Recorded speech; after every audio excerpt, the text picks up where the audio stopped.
Donnie and Dolly. The team is supported by ableauctions.ca. Closing your business? We can help.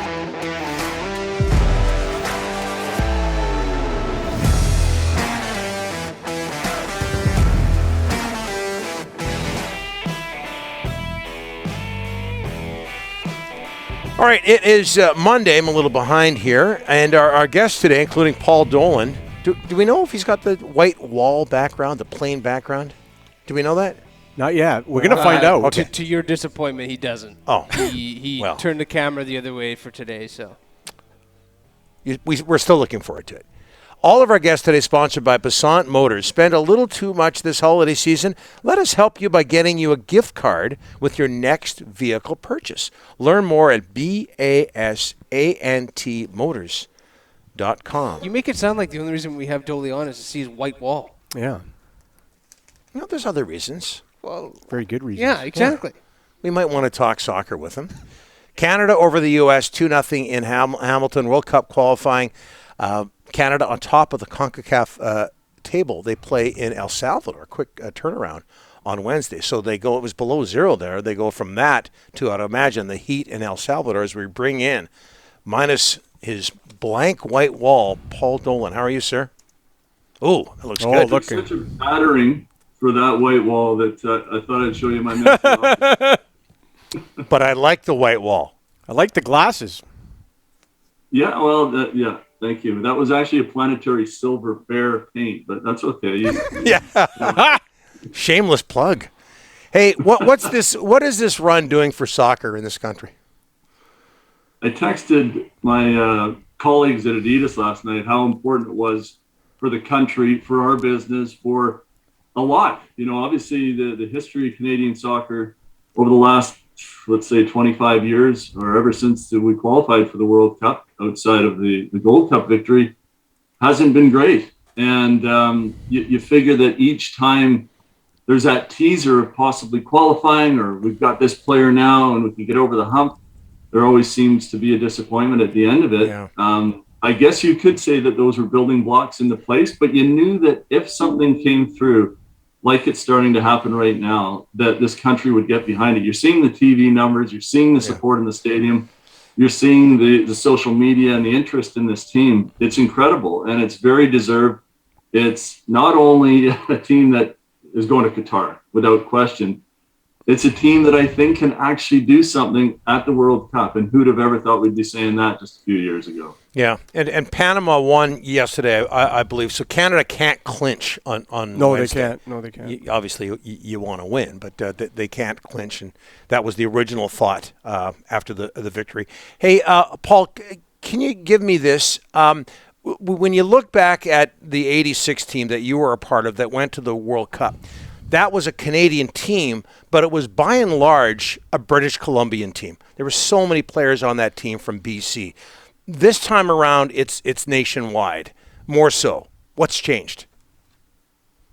Yeah, that's a good question, because it has dramatically changed from when BC was the hotbed of soccer and we were playing year-round, not just in the summer like the rest of the country was, but obviously through the winters. That was our main soccer season here. And I think a few things. One was the success of the Whitecaps. And coming back to that, what I think MLS is actually helping do for this Canadian team, and the number of players that are coming through MLS, whether they're Toronto, Vancouver, Montreal players, even guys like Alistair Johnson, who's with Nashville, other players who are playing in the States in MLS. I think that's really helped develop this core group of players that's playing for Canada now. And back then, of course, it was the North American Soccer League and the Whitecaps, who were so successful in the 70s.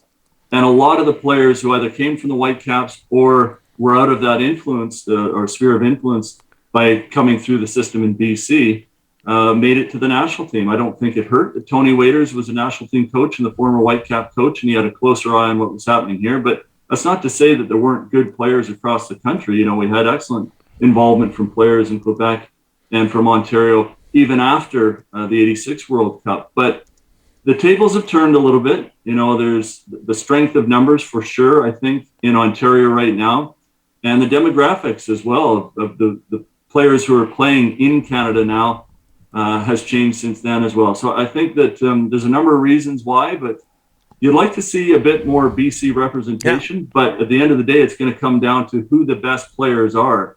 And you hope that down the road, some of those Whitecap prospects, young Canadian BC-born players, will eventually find their way into the national teams as well.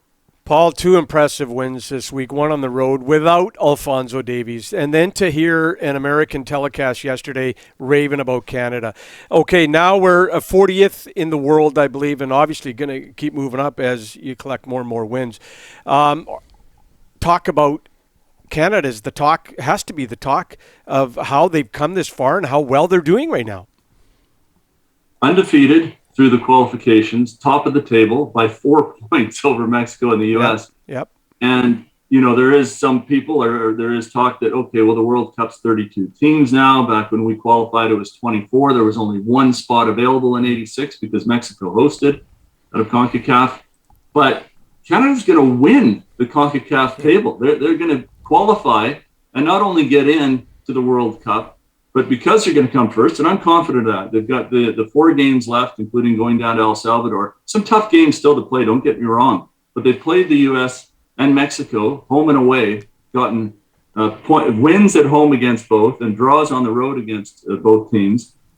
They're going to go in, I think, as a seeded team. Now, not as high as a European or South American seeded team would be at the World Cup. But as I said, I think not only will they qualify, but they'll do some things there because of the quality of what we're seeing right now. It's been a very impressive run for a couple of reasons. The difficulty, first of all, of having to qualify. They weren't given the automatic berth into the octagonal like the U.S. and Mexico were. They had to play that preliminary round. And I actually think that helped Canada. I think that helped them kind of galvanize together. They had a big challenge to overcome. Lots of travel, the home and away against Haiti, a very tricky team, difficult opponent. And I think that brought the team together so that they carried that momentum into the octagonal and then picked it up right from there. So there's not much more that I can say that everybody else hasn't seen for themselves in the games that they've played. This is no fluke that they stand where they do in the right now. Let's talk about a team you cover on a regular basis, the Whitecaps. Crepeau, I mean, goes to LA, your number one goaltender. What's up there, Paul, and how will the Caps adjust to that? It was a shocker when I saw that, and I think it probably was to the Whitecaps as well. And from all accounts, Axel Schuster was looking to re-up the contract. It still had another year left in it, and reward Maxime Crepeau for another MVP-type season that he had for the Whitecaps. It's probably fair to say he's been the Whitecaps' best player of the last 3 years. Of course, he was injured a couple of years ago, but he put in terrific performances last year that really essentially got the Whitecaps into the playoffs with his big save against the penalty kick save against Dallas, and a number of other late saves, a late one against the Seattle Sounders on the last day of the season. So I think everyone expected you've got this solid foundation out of the back. You're adding some new players in. Ryan Gauld came in and looked great at the end of last year. And then this hiccup where, for personal matters, and we still don't know exactly why he wanted to move on from the Whitecaps, but they were willing to renegotiate the contract even with a year left. And now Vanni Sartini has a huge hole to fill. I like Thomas Asal. I really like the potential for him. He's only 22 years old, though, and he's no Maxime Crepeau. I don't think you can sugarcoat that. It's going to be difficult to find a replacement. Vanni Sartini has mentioned that it sounds as if they are looking for reinforcement back there, whether that's a bona fide starting goalkeeper in MLS that they pull from somewhere else, or whether they give Thomas Asal the first crack at starting on opening day and see where it goes from there.